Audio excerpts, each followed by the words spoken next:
تختی نمبر اول مفردات میں نے حروف کو الگ الگ پڑھے۔ بسم اللہ الرحمن الرحیم، الف با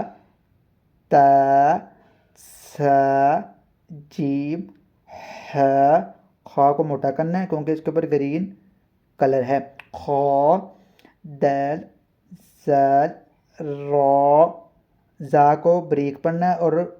لمبا کرنا ہے، ز سین شین،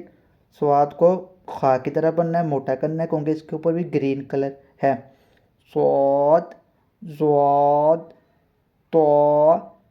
ظا عین، گائن کو بھی کھا کی طرح پڑھنا ہے، موٹا کرنا ہے، قائن، فا کو پڑھنا ہے با کی طرح لمبا کرنا ہے اور بریک پڑھنا ہے، فا، کاف کو موٹا، قوف کیف لام میم نون واو، ہا کو پڑھنا ہے کھا کی طرح لمبا کرنا ہے، ح حمزہ یا جس چیز کی نہیں سمجھ لگ رہی نیچے دیے گئے حروف میں بتایا گیا کون سا لفظ موٹا کرنا ہے کون سا بریک، باقی کا سبق انشاءاللہ کل پڑھائیں گے۔